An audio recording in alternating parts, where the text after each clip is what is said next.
네, 오늘 이 뜻깊은 자리에 함께 해주신 모든 분들께 진심으로 감사드립니다. 환영합니다.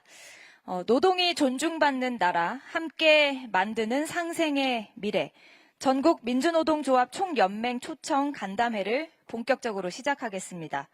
오늘 간담회는 노동계와 정부가 신뢰와 존중의 마음으로 얼굴을 맞대고 노동존중 사회와 상생의 미래를 함께 모색하기 위해 마련됐습니다.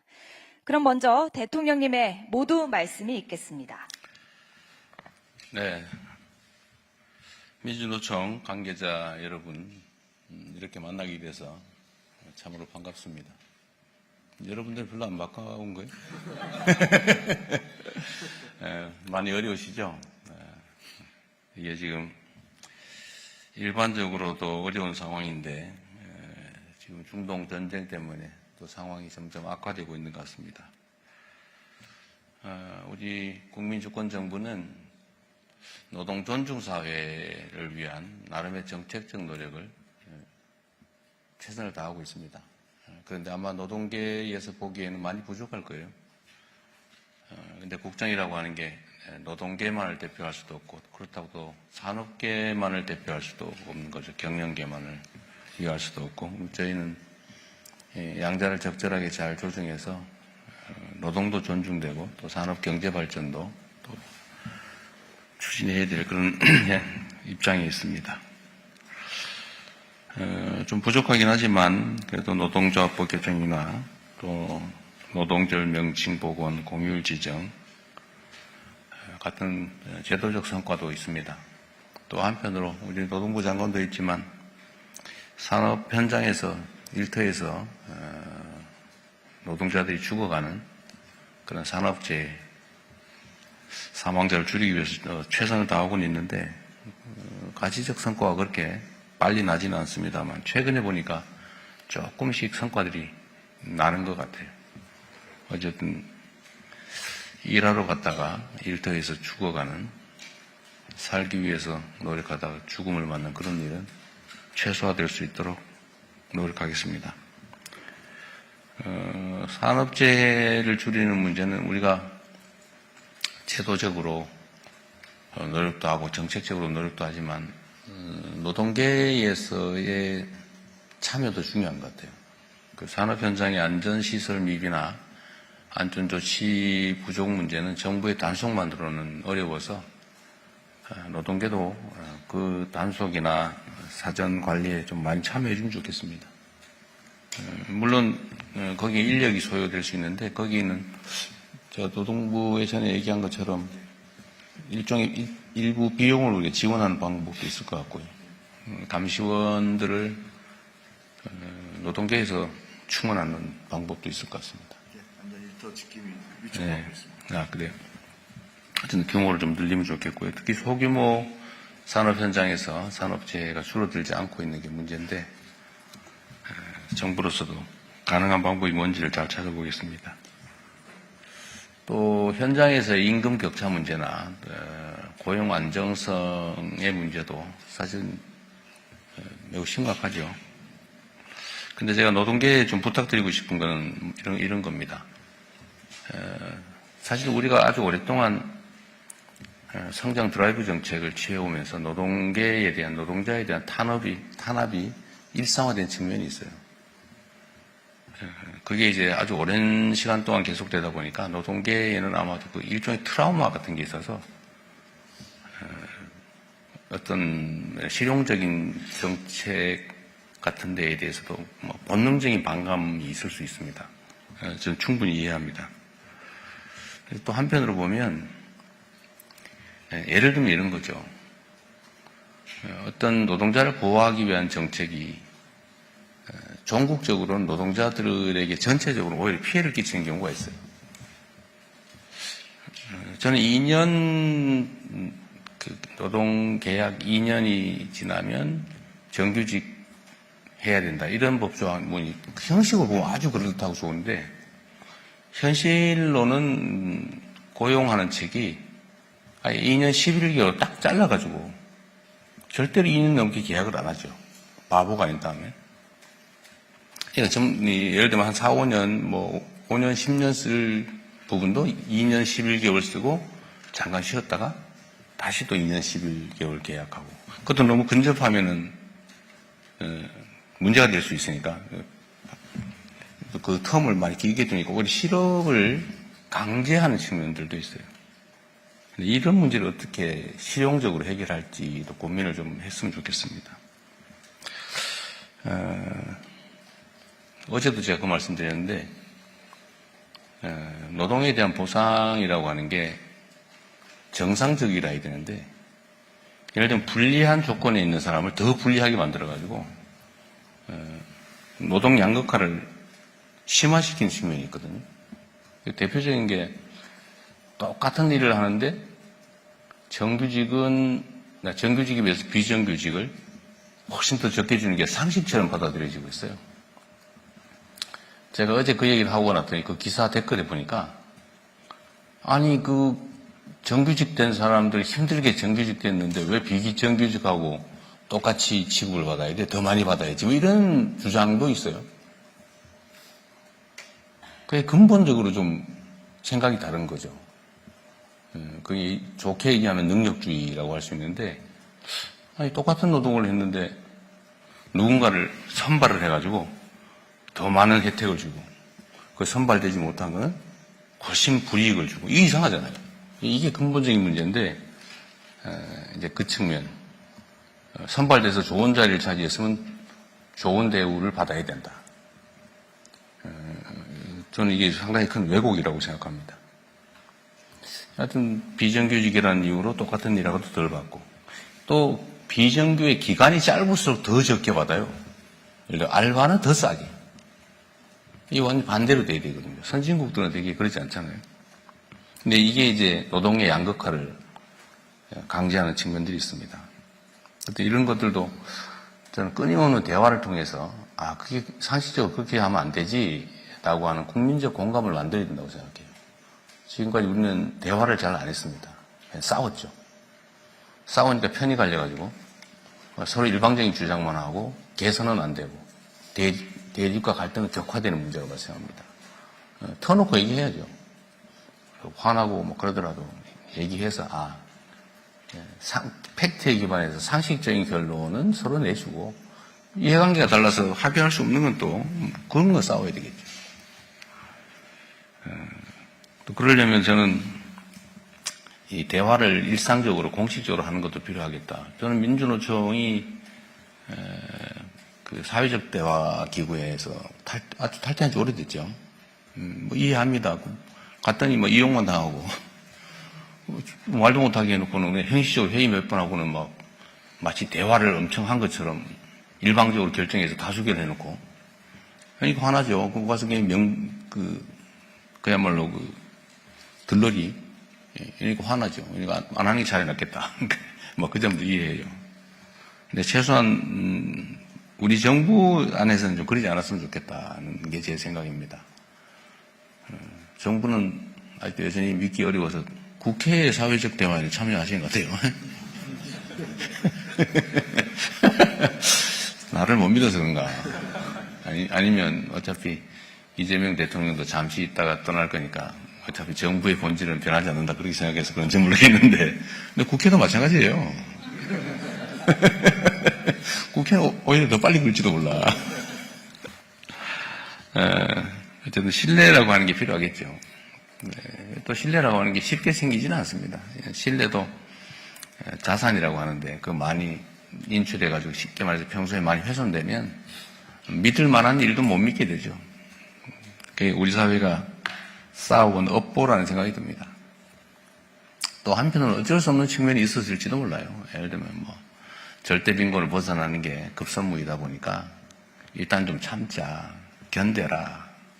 그리고 힘 약한 쪽이 좀 더 피해를 입었던 거 아닌가 싶어요. 이제는 그렇게 가서는 안 된다는 생각이 듭니다. 우리도 이제 선진 강국에 반열에 올랐고 그러면 노동도 존중되고 일터도 안전해야 되고 부당한 양극화도 없어야 하고 또 그러려면 결국 사회 문화 그리고 사회적 제도를 통째로 바꿔야 되는데 그러려면 정말 진지한 대화가 필요합니다. 그리고 우리 사회는 이제 합리적인 주장을 받아들일 준비도 돼 있고 충분히 그럴 만한 역량도 있습니다. 사회적 대화에도 여러분들 어렵긴 하겠지만 한번 고민을 좀 더 적극적으로, 능동적으로, 긍정적으로 해주기를 부탁을 드립니다. 노동 문제 해결을 위해서는 이게 노동자들이 처한 본질적인 그 약자의 위치라고 하는 게 언제나 문제가 되죠. 해결하는 방법은 전통적으로 역사적으로 증명된 게 있습니다. 조직해서 집단적으로 교섭한다. 안 되면 집단 행동으로 실력을 행사해도 된다. 소위 노동삼권이라고 하는 게 헌법에도 보장되고 있는데 이게 이제 단결권이 충분히 확보되지 못하니까 실효적으로 과연 노동삼권이 작동하고 있느냐에 대해서는 의문이죠. 저는 요새 그 소상공인들도 좀 집단적 교섭을 허용하고 단체 행동은 어떻게 될지 모르겠지만 최소한 단결권은 허용해야 된다. 그러니까 사안별로 납품업체끼리 또는 체인점끼리 아니면 뭐 지점끼리 뭐 이렇게 집단적으로 교섭할 수 있는 기회를 권질러 줘야 된다. 지금 현재는 공정거래법에 의해서 다 처벌되고 있어서 다 금지되고 있죠. 노동자들은 더 본질적으로 약자라서 노동조합의 조직률을 좀 향상할 수 있도록 저는 권장하는 말씀을 자주 드려요. 이게 그냥 종전에는 노동자들이 무슨 조직 활동을 하면 이거 빨갱이 취급하고 이거 공산당 아니냐 뭐 이런 식의 그 인식들이 있었는데 그것도 극복해야 되고 또 하나는 정부 차원에서 노동조합의 조직률을 높이기 위한 정책 같은 게 실현 가능한 정책이 있으면 하고 싶은데 잘 생각이 안 나요. 그것도 노동계에서 이런 조치가 필요하다라고 하면 저희가 적극적으로 검토하도록 하겠습니다. 어렵게 만든 자리이긴 한데 앞으로도 좀 자주 보면 좋겠고요. 가능하면 똑같은 취 차원에서 좀 따로따로 보지 말고 한국노총, 민주노총 같이 보면 좋겠어요. 아니, 내부적 경쟁을 하더라도 한국노총, 민주노총도 단결해야 되는 거 아니에요? 저희는 괜찮은데 내가 물어볼게요. 그래서 저도 이게 따로따로 하면 2번 해야 되는데 같이 할 수 있으면 한 번으로 할 수 있으니까 더 자주 볼 수 있지 않을까 싶어요. 미조직 노동자들이 문제죠, 사실은. 또 조직 노동자들은 조직을 통해서 자기 주장을 어느 정도는 할 수 있는데 거의 뭐 80% 훨씬 넘는, 지금 조직률이 한 15% 됩니까? 13%. 그래도 한 1%좀 늘었네요. 그래서 85% 이상 되는 미조직 노동자들은 정말 오갈 데 없이 개별적으로 어려운 입장에 처해 있는 것 같습니다. 하여튼 고칠 게 많아요, 제 입장에서는. 저는 아주 오래전부터 중간 착취라고 하는 거에 대해서 많은 문제의식을 가지고 있습니다. 그러니까 노동을 제공하고 노동의 대가를 받아야 되는데 중간에 뭐 별로 하는 일도 없이 중간에 상당 부분을 떼는 뭐 그런 시스템이 많이 만들어진 것 같아요. 과거에는 그게 당연히 안 되는 거였는데 그런 것들도 좀 정리를 해야 될 것 같고 더 근본적으로는 소위 사회 안전망 강화, 그 다음에 기업들의 부담 강화, 그리고 거기에 대해서 노동계의 유연성 양보, 이런 사회적 대타협을 해야 된다고 생각합니다. 언젠가는. 물론 이제 이게 불신이 많다 보니까요.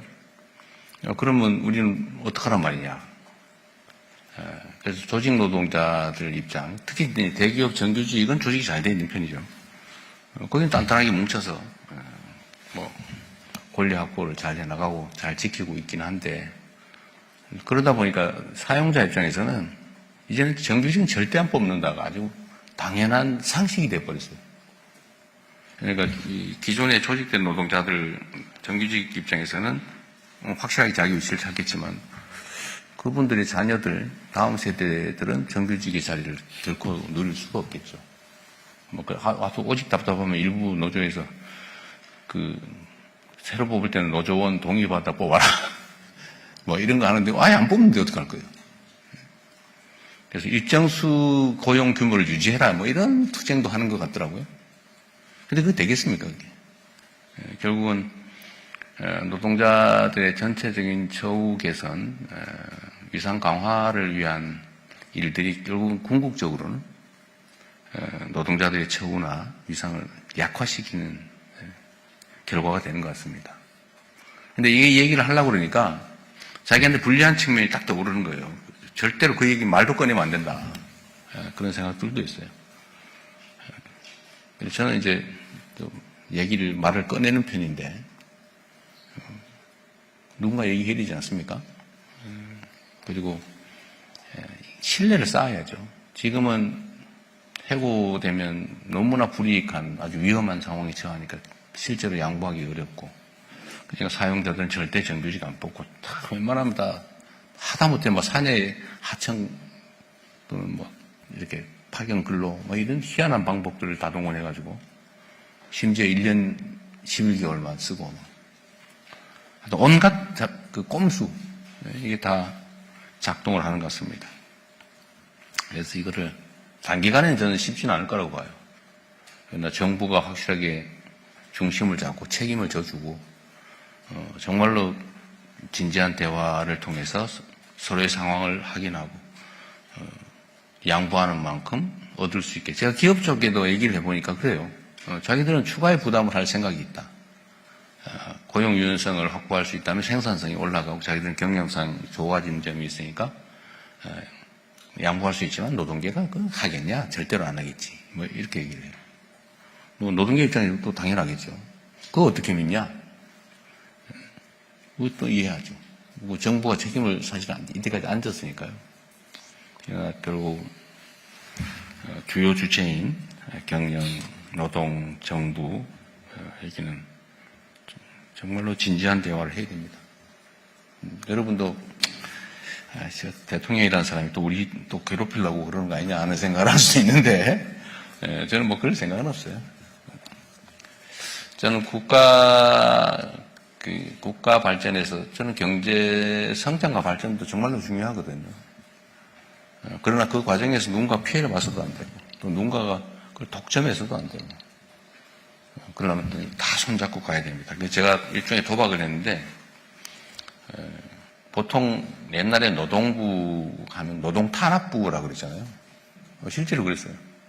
노동부가 대법원 판결에 어긋나는 노동 지침 만들어가 현장에 시행하고 소송하는 사람만 구제받고 아닌 사람들은 다 여전히 피해를 입고 그런데 그걸 노동부가 방치할 뿐만 아니라 조장하고 노동부가 나서서 노동자 탄압하고 옛날에 많이 그랬죠. 요새는 안 그러시죠? 그래서 이게 비정상이다. 노동부는 노동을 보호하는 노동자들이 하면 좋겠다. 그리고 산업부는 또 산업 현장 출신이 하면 좋겠다. 그래서 해놓으면 막 싸우지 않을까. 그런 걱정들이 되잖아요. 그래서 제가 그런 얘기 했습니다. 장관들끼리 싸우면 현장에서 덜 싸운다. 근데 장관들끼리 안 싸우고 편을 먹으면 현장에서 싸우게 돼요. 사회적 비용이 엄청나게 늘어나는 거죠. 다행히 요새 보니까 두 분이 김정관 장관하고 잘 지내죠? 예, 뭐 진지하게 얘기를 해요. 어제 얘기가 좀 길었는데 오늘도 여러분들 자유롭게 의견 말씀하시고요. 또 저희가 이미 하고 있는 것도 있을 테고 또 새로운 의견도 있을 거고 우리 정책에 대해서 지적하거나 아니면 비판할 것도 있을 텐데 자유롭게 하십시오. 하시고 다만 제가 이 간담회를 해보니까 너무 말이 길어가지고 내가 지금 말이 긴데 평소에 자주 안 보면 말이 길어요. 가급적 요약해서 많은 분들이 다 의견을 말씀하실 수 있는 기회를 만들면 좋겠습니다. 여하튼 환영합니다. 그리고 고생 많습니다. 예, 대통령님 말씀 감사합니다. 이어서 전국 민주노동조합 총연맹 양경수 위원장님의 인사 말씀이 있겠습니다. 저희는 저만 좀 길고 나머지